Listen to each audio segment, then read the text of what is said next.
Hello दोस्तों, आज के सेशन में हम लोग बातचीत करने वाले हैं बिहार विधान परिषद एएसयू पोस्ट का जो एग्ज़ाम हुआ था उस एग्ज़ाम का कटअप कितना जाने वाला है।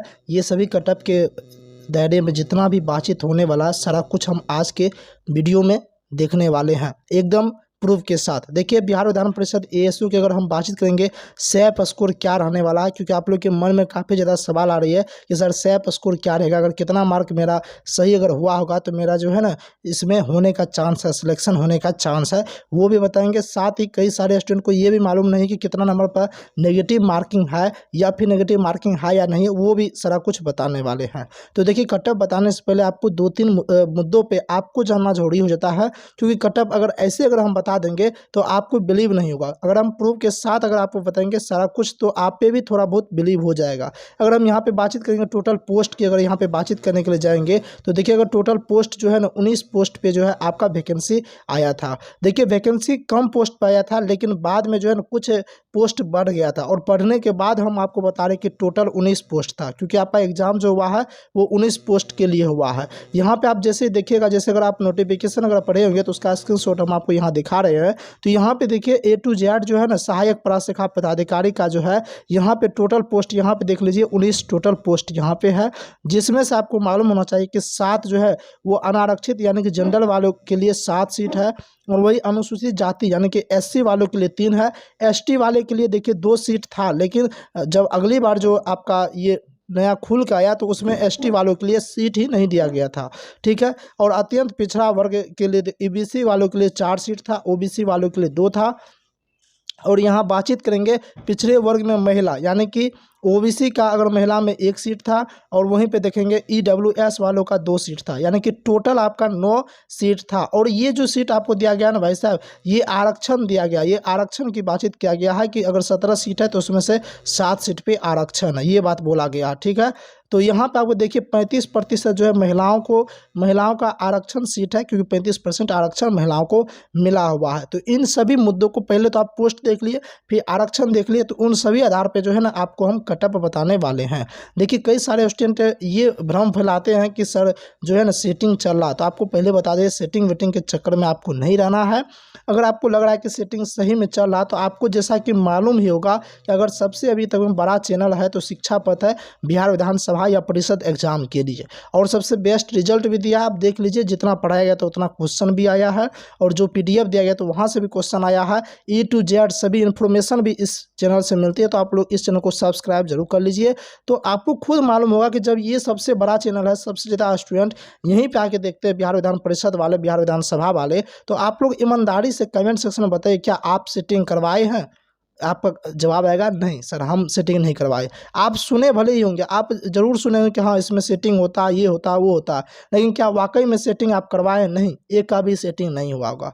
हाँ, हम मानते हैं कि अगर 19 पोस्ट हैं तो 1 सीट या 2 सीट पे सेटिंग हो गया होगा, ये एक अलग बात है, क्योंकि इतना तो बिहार पुलिस में भी होता है, बिहार दरोगा में भी होता है, BPSC तक में हो जाता है। तो आप एक 2 सीट छोड़िए ना, क्योंकि थोड़ा बहुत जो है ना बिहार का एग्जाम तो थोड़ा बहुत होता है, लेकिन आप ये कहिएगा कि पूरे के पूरे सेटिंग ही हो जाए तो ऐसा नहीं होता। इसलिए आप लोग ये नेगेटिव मन में नहीं पाले, और आप लोग अगर अच्छा एग्जाम दिए होंगे, अच्छा एग्जाम गया होगा तो आपका सिलेक्शन होगा, क्योंकि मेरे दायरे में पिछले बार भी कई स्टूडेंट ऐसे भी थे कि जो कि पढ़ाई करके उनका सिलेक्शन हुआ था, लेकिन बशर्ते उसके चलते अगर सेटिंग वेटिंग के चक्कर में थोड़ा कटअप है चले जाता है। तो यहाँ पर अगर हम नेगेटिव मार्किंग की अगर बातचीत करेंगे ना, तो आप पे 4 पे 1 नेगेटिव मार्किंग था। कितना? 4 पे 1। 4 पे 1 का मतलब अगर आप 4 क्वेश्चन को गलत करते हैं तो 1 क्वेश्चन का वैल्यू के बराबर आपका खत्म हो जाता है, यानी कि 1 क्वेश्चन पे जो है ना आपको 1 क्वेश्चन पे 4 मार्क दिया जा रहा था, यानी कि टोटल आपको 400 मार्क का एग्जाम हुआ था। और इसमें से अगर आप 1 क्वेश्चन गलत करते तो यानी कि 1 नंबर आपका चला जाता, 1 सही करते तो 4 आ जाता। 4 पे 1 का मतलब आप लोग समझ गए होंगे, ये आपका नेगेटिव मार्किंग था।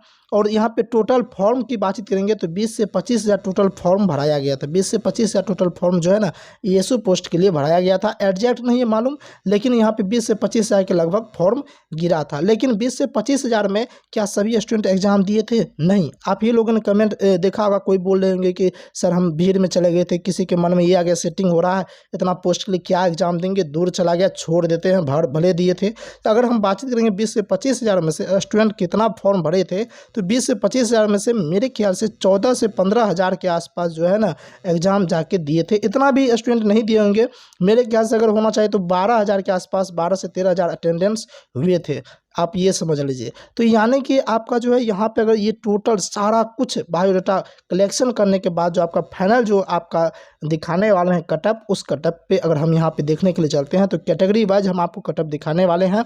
और कटअप की अगर बातचीत करेंगे ना, यहाँ मेल और फीमेल दोनों का, लेकिन आपको जो है ना मेल और फीमेल दोनों का तो दिखा देंगे, लेकिन फीमेल का आपको ये मान के चलना होगा। जैसे अगर देखिए कैटेगरी में अगर UR का अगर देखा जाए, जनरल वाले का देखा जाए तो 70 से 72 जो है आने का चांस। अगर ये देखिए क्वेश्चन बताए, ये मार्क नहीं बताए हैं, आप लोग मार्क अगर जानना चाहते हैं तो इसको 4 से गुना करते चले जाइएगा।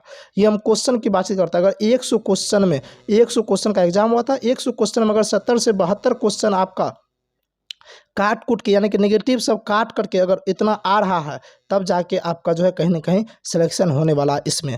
क्योंकि देखिए आपका जो एग्ज़ाम हुआ था ना, क्वेश्चन जो था ना, आप ये नहीं कि ASU पोस्ट का क्वेश्चन ज़्यादा इजी भी नहीं था, यानी कि ठीक ठाक क्वेश्चन था। कुछ क्वेश्चन हार्ड भी था, कुछ क्वेश्चन जो है ना ठीक ठाक क्वेश्चन था, तो ज़्यादा इजी भी नहीं था। यानी कि जो स्टूडेंट पढ़े होंगे वाकई में अच्छे तरीके से, उन्हीं का जो है ना भाई साहब सिलेक्शन होने वाला है, क्योंकि उतना हल्का क्वेश्चन भी नहीं आया था। तो यानी कि उसी आधार पे बता रहे हैं कि जनरल वाले को 70 से 72 जो है आपका, क्योंकि इसमें जो है कई BPSC वाले अधिकांश स्टूडेंट थे, तो BPSC वाले का थोड़ा बहुत मजबूत रहता है GK को लेकर। और मैथ रीजनिंग तो ठीक ठाक ही था, बना दिए होंगे। 70 से 72 अगर सही करके आए होंगे, सारा कुछ काट कूट के यानी कि नेगेटिव मार्किंग हटा करके, तब जाके आपका इतना हुआ होगा। अगर फीमेल की बातचीत करेंगे तो फीमेल को जो है ना एकदम से 3 मार्क आपको कम करते चले जाना, 3 से 4 मार्क। अगर 70 यहाँ बता रहे हैं तो आपको 66 लेके चल जाना है, क्योंकि फीमेल को 35% आरक्षण भी दिया गया है। तो इस आधार पे जो है ना आप उतना कटअप को लेकर चले जाना है। EWS की बातचीत करेंगे तो 68 से अगर 70 जिसका भी रहा होगा, उसका EWS का जो है आप उम्मीद रख लीजिए, ये आपका सेफ स्कोर ही है। आप इतना पे अगर आया होगा तो आप सेफ स्कोर में यानी कि आपका होने की चांस बन जाती है। ये जो है एक अपने अनुभव पे बता रहे हैं, ये सारा कुछ करके आपको प्रूफ के साथ। और यहाँ पे फीमेल की बातचीत करेंगे तो आप 2 से 3 नंबर आप कम कर लीजिए, यानी कि 65 के आसपास अगर आ रहा है तो मतलब आपका सिलेक्शन होने की चांस संभावना बन जाती है। अगर यहाँ पे हम BC वालों का बात करेंगे, BC कहिए या फिर OBC कहिए, और उसका बातचीत करेंगे तो 66 से 69 अगर आ रहा है तो यानी कि आप सेफ जोन में पहुँच चुके हैं। अगर फीमेल में अगर बातचीत करेंगे तो फीमेल में भाई साहब यहाँ पे फीमेल का भी 64 से 65 आप रख लीजिए, तो यहाँ पे भी हो जाएगा। लेकिन EBC का अगर बातचीत करेंगे तो EBC का जो है ना कम जाने वाला, 64 से 67 इसलिए कम जाने वाला है क्योंकि EBC में पोस्ट भी ज़्यादा है, यानी कि 4 पोस्ट है।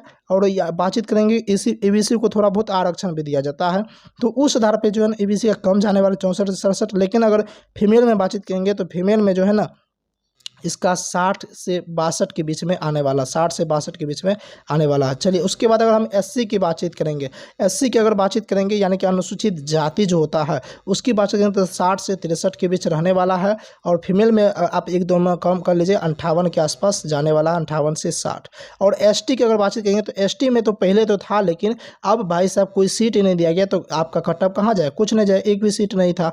अगर हम इसमें बातचीत करेंगे क्या ये एग्जैक्ट कटअप है, तो ये जो एक एक्सपेक्टेड कटअप है। एक्सपेक्टेड मतलब यानी कि ऑफिशियल नहीं आया, ये मैं अपने अनुमान पे एक आपको कटअप बता रहा हूँ, क्योंकि आप लोगों ने काफ़ी ज़्यादा डिमांड किए थे। लेकिन हाँ, इस कटअप में जो है आपको अगर मैं 66 बताया हूँ, 66 से 69, तो आपको 2 नंबर पीछे या 2 आगे, 2 नंबर पीछे आगे आप सोच लीजिएगा। अगर 66 के बदला आपका अगर 64 भी लगभग सही है, 65 भी सही है, तो भी आप जो है उम्मीद रख सकते हैं कि आपका होने का संभावना बन जाती है, क्योंकि 1-2 नंबर जो है एक्सपेक्टेड कटअप आगे पीछे हो जाता है। बाद बाकी ये जो है एक एग्जैक्ट जो है मैंने अच्छे तरीके से सही करके सारा कुछ देखते हुए ये कटअप आपको बताए हैं, ताकि सही महीने में जो एग्जैक्ट कटअप होना चाहिए वो है। ठीक है, यहाँ पे देखिए सारा कुछ हम बता दिए हैं, A to Z with proof के साथ बता दिए हैं। नेगेटिव मार्किंग भी है, सेफ स्कोर भी बता दिए, यानी कि ये जो कटअप है, इस कटअप के आधार पे आपका जितना आ रहा है वही आपका सेफ स्कोर रहने वाला। अब कई सारे स्टूडेंट के मन में ये सवाल आ रही है कि क्या सर रिजल्ट कब आएगा, तो रिजल्ट के बारे में भी हम आपको जल्दी ही बताने वाले हैं, और साथ ही ये भी बताने वाले हैं कि सर आंसर की जारी होगा कि नहीं। तो आपको बता दें आंसर किसका नहीं के बराबर जारी होता है, कभी कभार